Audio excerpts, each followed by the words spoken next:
Bitcoin reached $122,000 this weekend. Now it is currently back at 121 and a half. Ethereum also above the 3,000. Solana is close to 170 once again. So there's a lot of reasons behind this. Trump is one of the focus, of course, but we also have the global supply like we talked about in the last video. So we're going to jump into it. I'm going to talk about some predictions that I have for Ethereum, Solana, Bitcoin, and then we're going to check our positions. Let's jump right into it.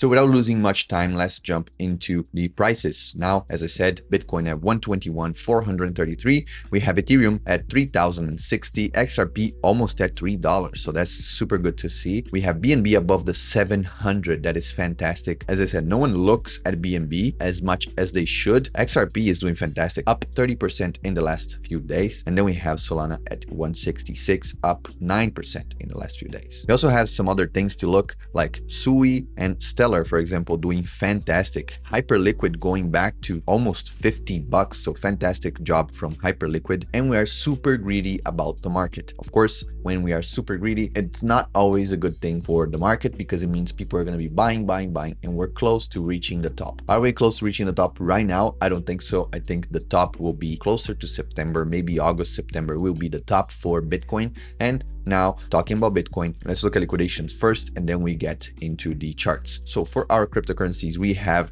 in the past 24 hours, a total liquidation of $753 million.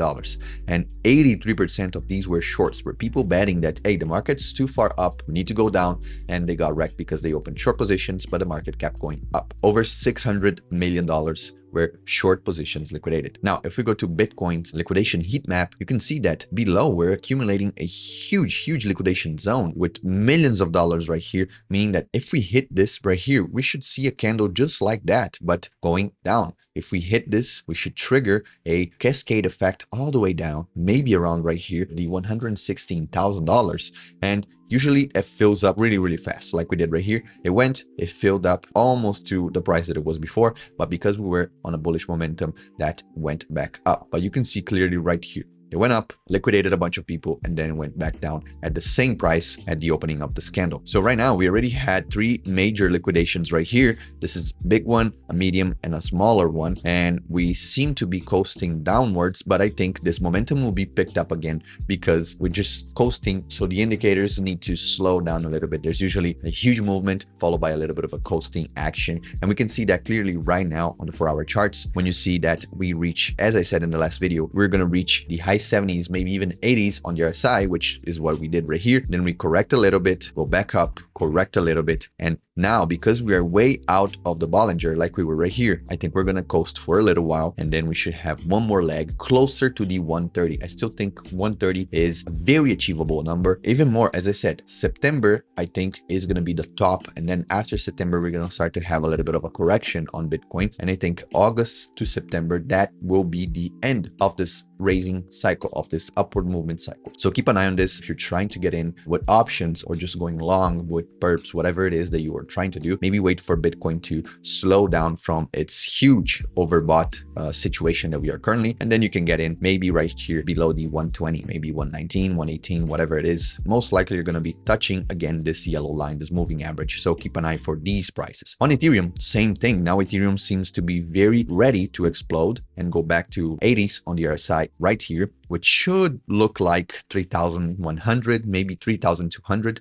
I'm not sure, but for sure we're going to see another lag because the bottleneck right here is very visible. A huge bottleneck right here, an explosion, a very tight bottleneck right here, followed by an explosion and loads of volume accumulating right now. So we have to keep an eye on the volume. If the volume is still bullish, it shows that we have potential to go towards the 3,200. For Solana, Solana doesn't look that good, but it doesn't look bad either because we're finally above the 200 moving average. This is on the daily. So I'd like to see it close above that on the daily. And then tomorrow also close above that. That would show me that we have huge probabilities. So not certainty, but huge probabilities of keeping it this way, keeping it above the 200 moving average. Because going above and closing above, we can see that we already did that right here. We already went above and closed above right here.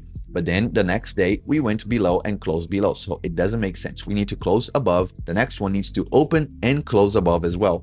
And then we should switch to the 4 hours and see how it looks that way, which right now looks fantastic. If you look on the 4 hour, this is why I say we need to look at the other time frames, because pulling this all the way right here, we can show that now we are testing the bottom of that range that we had a few weeks ago, that range that held us right here on June 11th. Now it is trying to hold us again. We tested it once, we're testing it now. If we break right here, which we could because we see a bottleneck on the Bollinger, if we have positive volume, positive RSI, we should be looking at the 170, maybe 180. But again, we have to keep an eye on the daily to see if we're going to hold above the moving average. That is the most important thing here. So volatility for Bitcoin, not that great, but not bad either. But volatility for Ethereum is picking back up. So I want to see it above 70. That it would be the best for me. Above 70 is usually a very good premium for me to collect, for me to sell. So you might be saying, well, so you're not selling options, you're not doing anything. Right now, I'm trying to get as safe as possible with options, but Bitopics is doing a great job right here. If we go to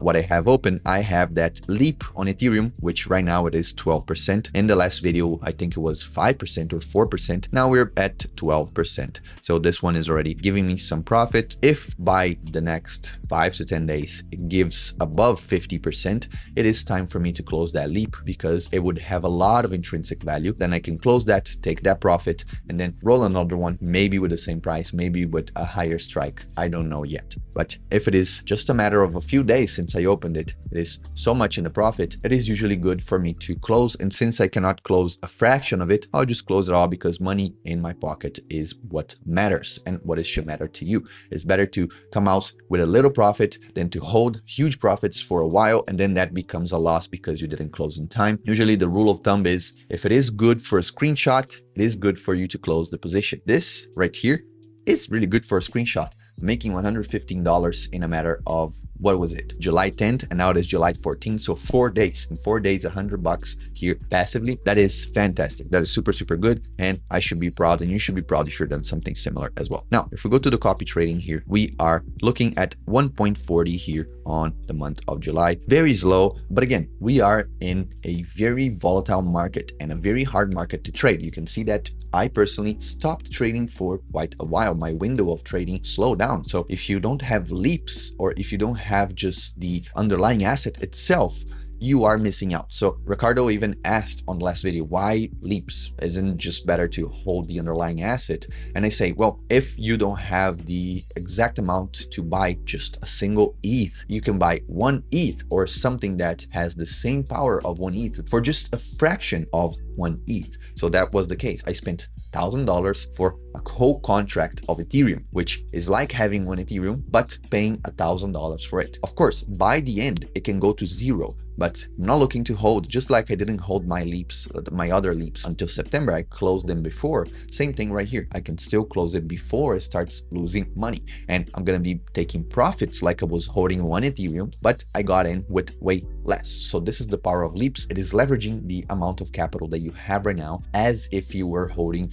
a full quantity of the underlying asset. So that is a good thing for you to understand, for you to pay attention. Leaps are not always the best strategy, but for a bullish market like we are right now, leaps are great. So as I said, I do believe that we're going to hold until September in this bullish condition, or at least this bullish trend. So leaps make sense for me. Does it make sense in a stale market, in a crab market? No, it does not, because you're going to be losing money by the day, because Theta and the other Greeks are going to be acting against the pricing itself of this leap. So underlying asset would be better, or even just selling options, because it is a crab market. So you're not going to see any huge movement towards any direction. So hopefully this was able to give you some idea. And for the copy trading, as I said, it is best for you to just have it here and then hold the underlying asset as well, or just buy leaps as well, because whenever we cannot trade because it is a huge risk for your money, you can still make profit out of these huge movements in the market, as I'm doing personally with these leaps, for example. So before we end the video, just going back right here to the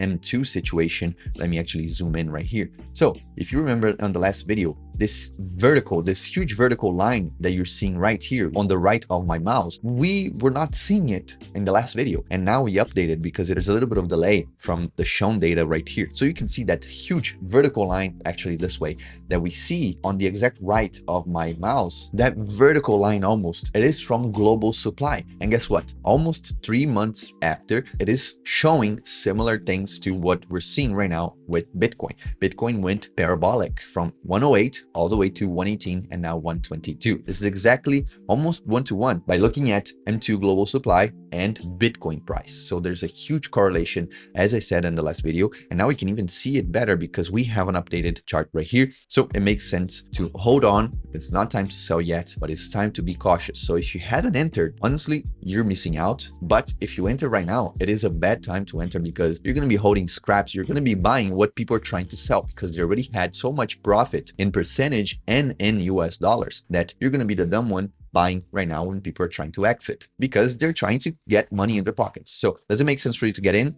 Well, up to you. Maybe you have a lot of FOMO right now. Maybe you're just trying to get back into the market. It is late though. That is honestly the truth. You are late to the party, but maybe not so late because we see this huge movement right here that, as I said, 130 is a possible goal for Bitcoin. But again, if you get in right now at 120 for 130, you're not going to have as much as us holding it from $70,000 all the way to 130. This sucks if you're trying to get in right now. Hopefully this gives you a little bit of an overview of the market. Anyways, this will be it for today's video. Hopefully it was insightful and hopefully you had a very profitable weekend. Soon we're going to slow down the videos from 3 to 2 videos every week. Let me know what are the best days that you would like us to post these videos, maybe Tuesday and Thursday, maybe Tuesday and Friday. Let me know in the comments what works best for you or if it doesn't matter anyways. But again, thank you so much. I'll catch you guys on the next one. Have a good day. Peace.